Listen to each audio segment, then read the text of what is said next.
Good afternoon, students. Welcome to your assignment-based conduct class for 2018. Your course is Diploma in Policing. The subject is Investigation of Crime 2A. Your tutor for the subject is Mr. Tamareb. Contact katili@legalshield.com.na, or otherwise you can contact me on my mobile 081-247-4088. Once again, welcome to Investigation of Crime 2A. The outline for the presentation will be your assignment structure, assignment preparation and writing tips, continuous assessment, and what you should do during the examination of the assignment. Answer all the questions. There will be no multiple choice questions. Mark allocation will range from 2 to 20 marks per question. All questions in the assignment are from the content provided by Iol. The total mark allocation for the assignment is 120 marks.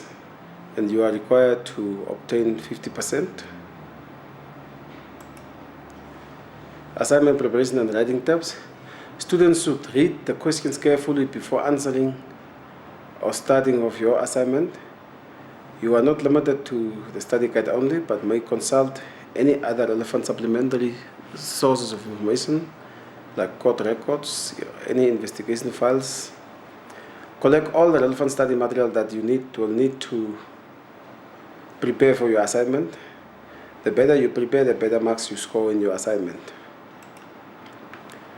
Assignment preparation. Students need to spend time and thoroughly read the following topics in preparation for the assignment and examination: crime investigation and the criminal justice system, participants to a crime, sources of crime, the essence of criminal investigation, the role players in the criminal justice system,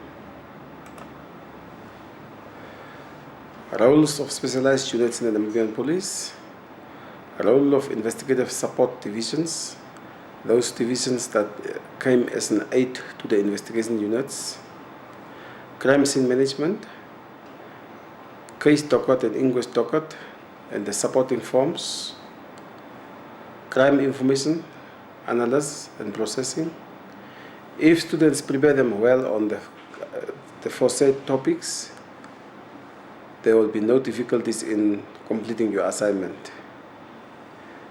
As I earlier alluded, you are once again reminded, gather all the necessary information that goes with these topics, and then once you sit down to do your assignment, you had all the material and everything ready to answer your questions. Your continuous assessment calculation. Continuous assessment per module consists of one assignment that counts 120 marks for a 12-credit module. The marks obtained will be calculated as follows and give you your year mark. Mark obtained divided by 6 times 5 to get the final mark out of 100. That will be if you obtain 20 times divided by 6 times 5, and that will be your final assessment mark or examination mark. A 50% continuous assessment mark is required for admission to the examination. A final pass mark of 50% is required, calculated by 60% of the examination, 40% of the continuous assessment. A sub-minimum of 50% must be attained in the examination.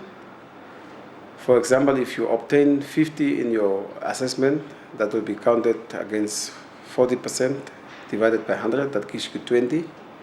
If you obtain 50 in your examination, it will be counted against 60% divided by 100, that will give you 30%. As a result, your final mark will be only 50%. That will allow you to pass.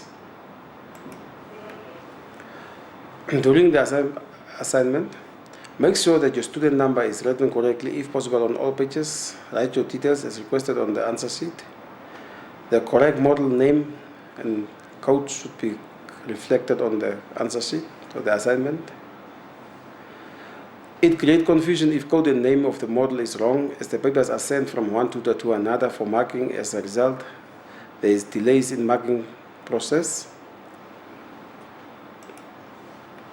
Read instructions carefully and ensure that you know what is required before you start writing. As I said, obtain all the material that you will need to answer your questions and start doing your assignment. Don't wait up to the last minute or maybe a week before the submission date. And if you are caught up in any other difficulty, you find it hard to submit your assignment in time. Therefore, get all the necessary equipment, material, so that once you start, sit down and complete your assignment. Don't answer wrong questions, because that is always caused by students that wait up to the night before submission date and then start doing without even understanding the question.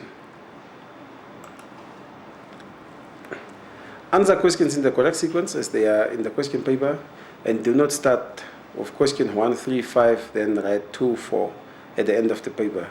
If you do that, you need to clearly mark question 2 will be on page what, and you need to mark your page correctly. Do not write on both sides of the question answer paper. Please try by all means to write only on one side.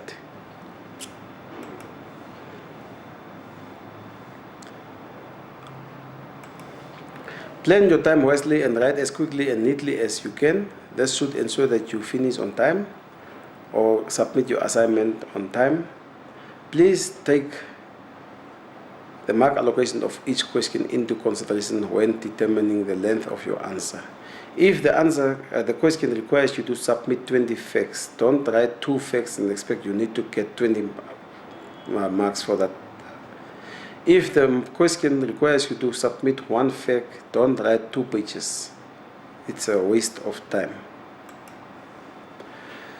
On that note, I thank you for your time, and if there's any issues, you are welcome to contact me on my mobile number or my email, and then we clarify it. If there is any administrative queries, that needs to be directed to IOL administrative officers.